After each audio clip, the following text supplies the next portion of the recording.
Hola, ¿qué tal? ¿Cómo están? Yo soy Gina, tu psicóloga en línea, y el tema que nos ocupa hoy es los problemas de conducta en los niños.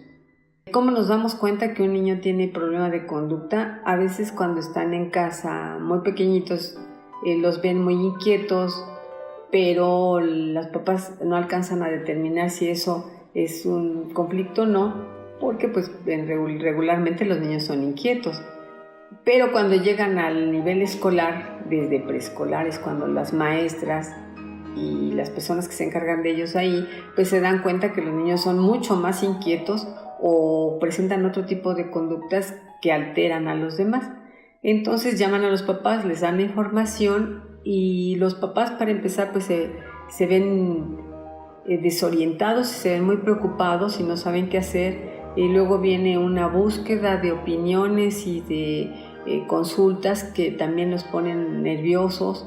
Desafortunadamente no tienen como un seguimiento. El maestro dice una cosa, el psicólogo dice otra, el neurólogo, el psiquiatra dicen otra cosa, y de repente se encuentran con que el niño ya tiene que tomar medicamento y eso les espanta mucho. Entonces creo que es importante ir analizando este tipo de cosas para saber qué podemos hacer. Hoy vamos a empezar solamente con uno de los problemas, pero hay otros como el trastorno por déficit de atención e hiperactividad, el trastorno oposicional desafiante, síndrome de ansiedad y algunos problemas de depresión, y hay muchos otros más. En el trastorno de conducta se observan alteraciones en la forma de comportarse, tales como el comportamiento antisocial, que podríamos desglosar en muchísimas cosas, pero bueno, para que tengan un panorama general, son los niños que insultan, que desobedecen,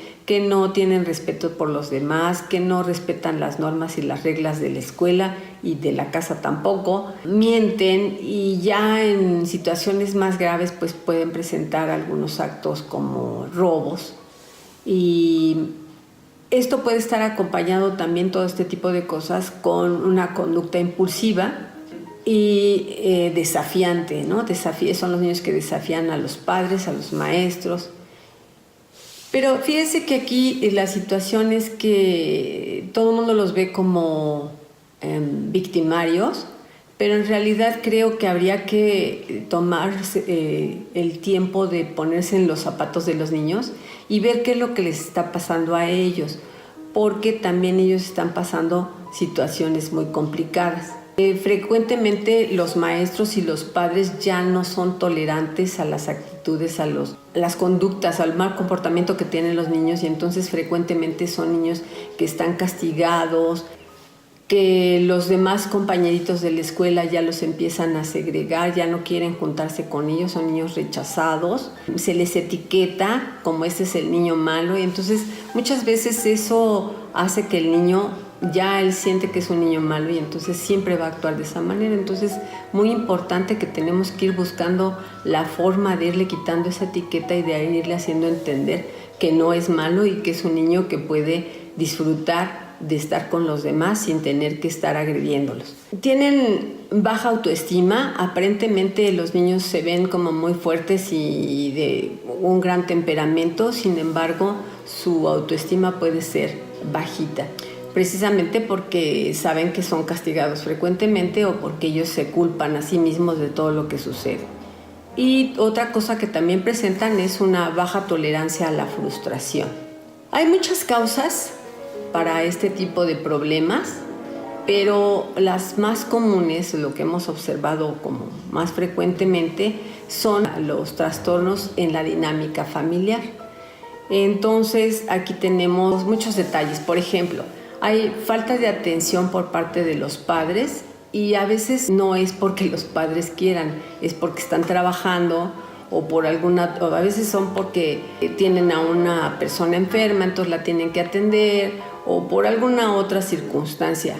Pero también puede ser por violencia familiar, por maltrato infantil, por alcoholismo o por drogadicción de los padres o de las personas que están a su cuidado, porque también puede ser esto, ¿no? Falta de límites. Hay niños que los papás los dejan hacer lo que quieran porque es más fácil que hagan lo que quieran a hacerlos entender y hacerlos razonar de que ellos tienen que tener un límite para las cosas, que no pueden enojarse con los demás y no tener ninguna consecuencia, o molestar a los demás y no tener ninguna consecuencia.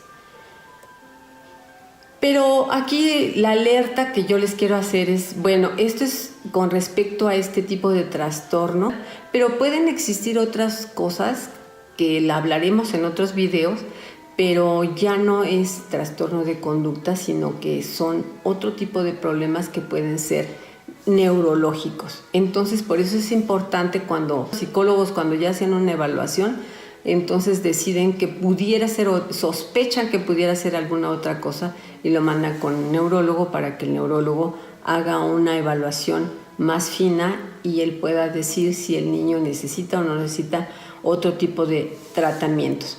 Pero bueno, entonces aquí la situación es ¿qué podemos hacer? Porque pues ya identificamos el problema, pero ahora lo más importante es cómo lo vamos a resolver.